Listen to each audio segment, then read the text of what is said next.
नमस्कार फ्रेंड्स, कैसे हैं आप सब। आशा करती हूँ सभी बहुत अच्छे होंगे। मैं पूजा वेलकम करती हूँ आप सभी का आपके अपने यूट्यूब चैनल अंकित वास्तु ज्ञान में। फ्रेंड्स, क्या आप लोग जानते हैं शनिदेव को ग्रहों का राजा कहा जाता है। भगवान भोलेनाथ ने इन्हें स्वयं न्याय के देवता की उपाधि दी है।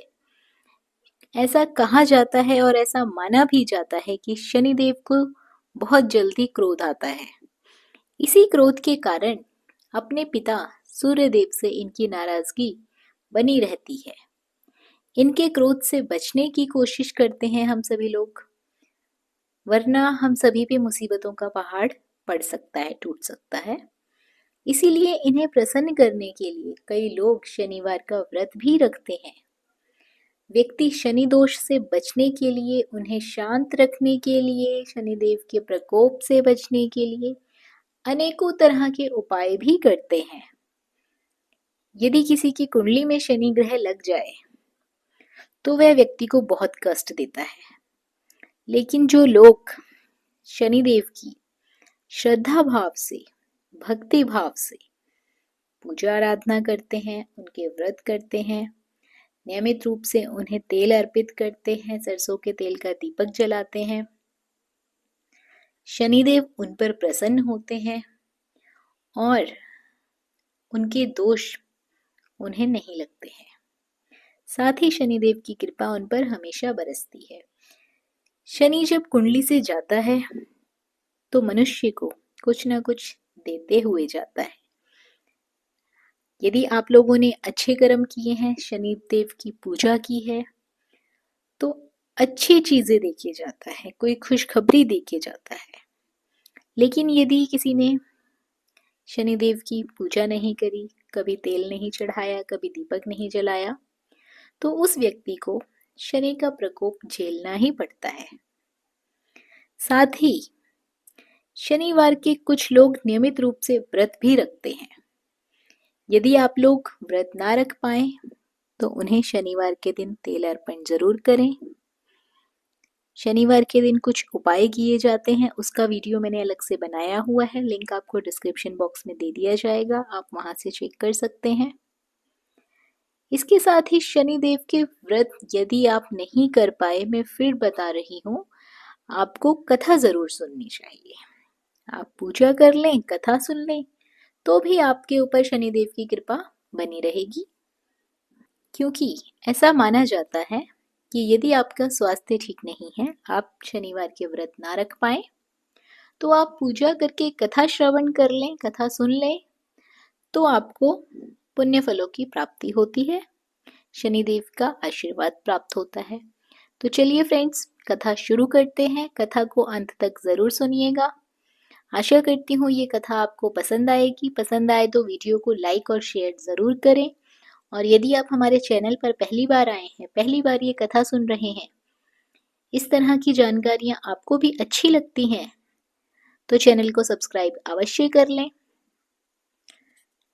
कथा कुछ इस प्रकार है। एक बार सभी 9 ग्रहों सूर्य, चंद्र, मंगल, बुध, बृहस्पति, शुक्र, शनि और राहु केतु में बहस हो रही थी कि कौन सा ग्रह सबसे बड़ा है। सब आपस में लड़ने लगे। तभी सभी देवराज इंद्र के पास पहुंच गए। इंद्र भी दुविधा में पड़ गए कि इस स्थिति में क्या निर्णय दें। परंतु उन्होंने सभी ग्रहों को सुझाव दिया कि पृथ्वी पर राजा विक्रमादित्य ही इसका फैसला कर सकते हैं, क्योंकि वो बहुत ही न्यायप्रिय राजा हैं। अब सभी ग्रह पृथ्वी पर राजा विक्रमादित्य के पास चले गए और उन्हें अपने आने का कारण बताया। राजा भी उनकी समस्या को सुनकर बहुत परेशान हो गए। उनका चिंतित होना भी लाजमी था, क्योंकि जिसको भी किसी से छोटा बताए वही गुस्सा कर जाए। अब राजा काफी सोच विचार में पड़ गए। सोच विचार करके उन्होंने एक उपाय निकाला। उन्होंने स्वर्ण, रजत, कांस्य, पीतल, शीशा, रागा, जस्ता, अभ्रक और लोहा, इन 9 सिंहासन का निर्माण करवाया। उन्हें उपयुक्त क्रम में रख दिया गया और सभी ग्रहों से निवेदन किया कि वे अपने अपने कर्म अनुसार सिंहासन पर आसन ग्रहण करें। शर्त रखी गई कि सबसे अंतिम में सिंहासन पर जो आसन ग्रहण करेगा वही सबसे छोटा माना जाएगा, जिसकी वजह से शनिदेव सबसे बाद में आसन प्राप्त कर सके और सबसे छोटे कहलाए। क्रोध के आवेश में आकर शनिदेव ने सोचा कि राजा ने ये सब जानबूझकर किया है। कुपित होकर राजा से कहा कि राजा, तू मुझे नहीं जानता। सूर्य 1 राशि 1 महीना, चंद्रमा 1.25 महीने, 2.25 महीने 2 दिन, मंगल 1.5 महीना, बृहस्पति 13 महीने, बुध और शुक्र 1-1 महीने विचरण करते हैं, लेकिन मैं 2.5 से 2.5-7 साल तक रहता हूँ। मैंने बड़े बड़े का विनाश किया है। श्री राम की 6.5 आने पर उन्हें जंगल जंगल भटकना पड़ा था। रावण की आने पर लंका को बांदरों की सेना से उसको परास्त होना पड़ा था। क्रोधित शनिदेव ने राजा से कहा कि अब आपको सावधान रहने की जरूरत है। इतना कहकर शनिदेव कुपित अवस्था में वहां से चले गए। समय गुजरता गया और काल चक्र का पहिया घूमते घूमते राजा की 6.5 आ गई। तब शनिदेव घोड़ों को सौदागर बनाकर राजा के राज्य में गए। उनके साथ अच्छे नस्ल के बहुत सारे घोड़े थे। जब राजा को सौदागर के घोड़ों का पता चला तो अश्वपाल को अच्छे घोड़े खरीदने के लिए भेजा गया। अश्वपाल ने कई अच्छे घोड़े खरीदे। इसके अलावा सौदागर ने उन्हें उपहार स्वरूप एक सर्वोत्तम नस्ल के घोड़े का राजा की सवारी हेतु दिया। राजा विक्रमादित्य जैसे ही उस घोड़े पर बैठे, वह सरपट वन की ओर भागने लगा। जंगल के अंदर पहुंचकर वे घोड़ा गायब हो गया। अब क्या था, भूखा प्यासा राजा जंगल में भटकने लगा। अचानक उन्हें एक ग्वाला दिखाई दिया, जिसने राजा की प्यास बुझाई। राजा ने प्रसन्नता से आकर खुश होकर अपनी अंगूठी उस ग्वाले को देकर वे नगर की ओर चले गए। वहां एक सेठ की दुकान पर पहुंचकर उन्होंने जल ग्रहण किया, अपना नाम विका बताया।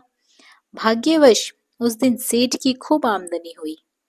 सेठ खुश होकर अपने साथ उन्हें घर लेकर गया।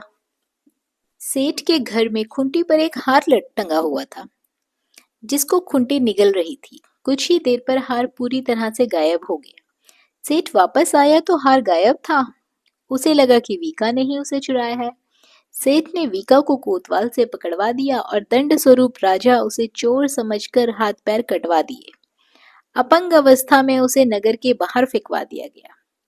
तभी वहां से एक तेली निकल रहा था, जिसको वीका पर दया आ गई। उसने वीका को अपनी गाड़ी में बिठा लिया और वीका अपनी जीप से बैलों को हाँकने लगा। कुछ समय के बाद राजा की शनि दशा समाप्त हो गई। वर्षा काल आने पर वीका मल्हार गाने लगा।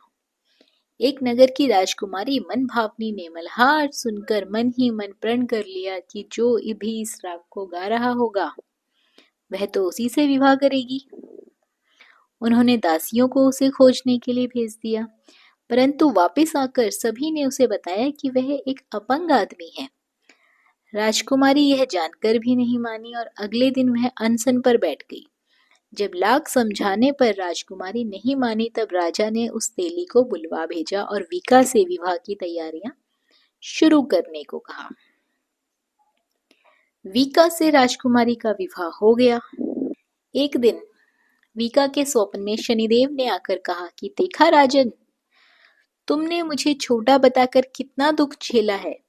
राजा ने क्षमा मांगते हुए हाथ जोड़कर कहा कि हे शनिदेव, जैसा दुख मुझे दिया है वैसा किसी और को मत देना। शनिदेव इस विनती को मान गए और कहा कि मेरे व्रत और कथा से तुम्हारे सारे कष्ट दूर हो जाएंगे। जो भी नित्य मेरा ध्यान करेगा, चींटियों को आटा डालेगा, उसकी सभी मनोकामनाएं पूर्ण होंगी। शनिदेव ने राजा को हाथ पैर वापस दिए। दूसरे दिन राजकुमारी की जब आंख खुली तो वह आश्चर्यचकित हो गई। वीका ने मन भावनी को बताया कि वह उज्जैन का राजा विक्रमादित्य है। मन भावनी खुशी से फूले नहीं समा रही थी। राजा और नगरवासी सभी अत्यंत प्रसन्न हुए। सेठ ने जब ये बात सुनी तो पैरों पर गिरकर क्षमा मांगने लगे। राजा ने कहा कि ये सब मुझे शनिदेव के प्रकोप से प्रभाव से हुआ था, इसमें किसी का कोई दोष नहीं है। सेठ ने निवेदन करते हुए कहा कि मुझे शांति तभी मिलेगी जब आप मेरे घर चलकर भोजन ग्रहण करेंगे। सेठ ने कई प्रकार के व्यंजन से राजा का सत्कार किया। जब राजा भोजन कर रहे थे तभी जो खूंटी हार निकल कर गई थी, वही खूंटी अब हार को उगल रही थी। सेठ ने अनेक मोहरे देकर राजा का धन्यवाद किया और अपनी कन्या श्री कुंवारी से प्राणी ग्रहण करने का निवेदन किया। राजा ने सहर्ष स्वीकार कर राजा अपनी दोनों रानियों मनभावनी और श्री कुंवारी को लेकर उज्जैन नगरी लौट गए। सारे नगर में दीपमाला और खुशी मनाई गई। राजा ने घोषणा करते हुए कहा कि मैंने शनिदेव को सबसे छोटा बताया था, लेकिन असल में सबसे सर्वोपरि तो वही है। तब से सारे राज्य में शनिदेव की पूजा और कथा नियमित रूप से होने लगी। सभी लोग उनकी पूजा करने लगे, कथा सुनने लगे। सारी प्रजा के बीच खुशी और आनंद का वातावरण बन गया। शनिदेव के व्रत की कथा जो भी व्यक्ति सुनता है या पढ़ता है, उसके सभी दुख दरिद्र दूर हो जाते हैं। शनिदेव की उन पर कृपा बनी रहती है। तो फ्रेंड्स, आशा करती हूँ ये कथा आपको पसंद आई होगी। उम्मीद करती हूँ कि शनिदेव की पूजा भी आप भी लोग भी करेंगे ताकि हम सबके कष्ट दूर हो सके। शनिवार के दिन सरसों का तेल शनिदेव को अर्पित किया जाता है। एक दीपक जरूर जलाएं, उसमें काले तिल, काली उड़द, काली दाल और एक सिक्का शनिदेव को जरूर अर्पित करें। ऐसा करने से शनिदेव के प्रकोप से बचा जा सकता है। अन्य उपायों के लिए आप हमारी दूसरी वीडियो देख सकते हैं। तो फ्रेंड्स, वीडियो को लाइक और शेयर करना बिल्कुल ना भूलिए।